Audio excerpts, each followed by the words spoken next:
So I want to start by asking you about your tip line for divisive practices.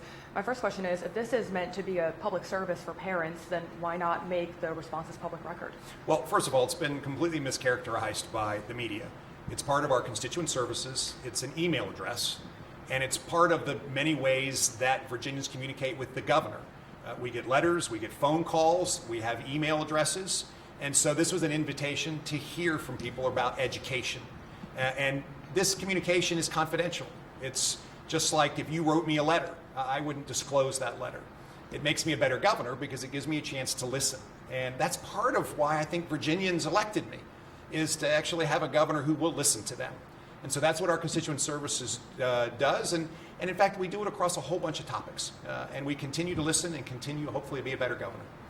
Have you gotten any complaints to that tip line so far that you're concerned about? And if so, will there be an enforcement action that follows? Well, first of all, it would be wrong for me to disclose anything that comes in on the constituent service email address.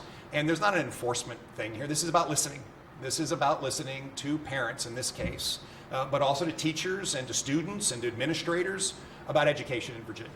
Yeah, obviously there's a sentiment among some teachers that feel like they're under attack from this line. And I'm wondering how generally you plan to enforce your executive order when it comes to critical race theory, if there is a lesson plan that a teacher is offering that that executive order does not align with. Well, so one of the things that is happening now as a result of my executive order is our entire Department of Education is working to make sure that we have a plan so that divisive concepts like teaching children that because of their race, their sex, or their religion, that they should be discriminated against or categorized as inferior or superior, or in fact told that they're racist because of their race or their religion or their sex. And so these are the divisive concepts that we want to make sure aren't being used as part of the curriculum, and our Department of Education and our State Superintendent of Schools is working on that. Is there going to be an enforcement mechanism for that? Well, I think as we go through curriculum, we'll make sure that it's not in the curriculum. And this is part of local schools responding to what our Department of Education does, and local schools eventually have to implement things because that's what they're supposed to do.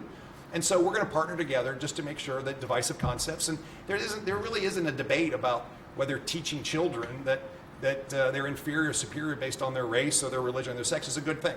I think there's pretty strong universal conclusion that's a bad thing, and we're just going to make sure it's not in the school system. Now, yesterday, the State Senate rejected taking action this year on doubling the standard deduction, and it seems like there's growing discomfort with how the state is going to replace the revenue stream from repealing the grocery tax.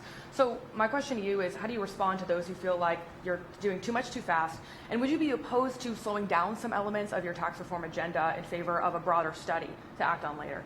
Well, we were elected to come get moving, and the day one game plan, in fact, went into work on day one, with 11 executive actions and 59 bills, and oh, by the way, followed up with 25 budget amendments. And to be clear, there is plenty of money in the system, plenty of money in the system.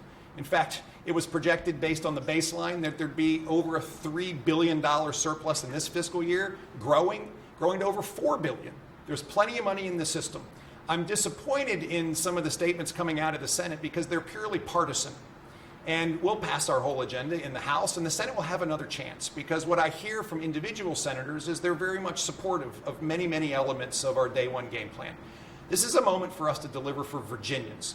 They voted for us to come and press forward with what is absolutely a day one game plan representing Virginians' interest, getting taxes down. It's too expensive in Virginia right now. And there's plenty of money if we eliminate the grocery tax and double our standard deduction and defer the gas tax increase for a year, and oh, by the way, have a large tax rebate, and by the way, give our veterans a chance to keep their retirement benefits up to $40,000. It's $1,500 for a family of four, a typical family of four in Virginia. This is not a partisan issue. This is not a matter of not having the funds. This is turned into an issue that I'm disappointed that many Senate Democrats are just trying to draw a very partisan line on. Yeah. So I'm curious, what is your timeline for the after-action review and for that disaster on I-95? And why is an outside firm now going to be charged with conducting that at the expense of taxpayers? Well, first of all, we've had 3 snow emergencies since I've been governor. And I am extremely proud of how we have managed those. And we're going to manage those extremely well.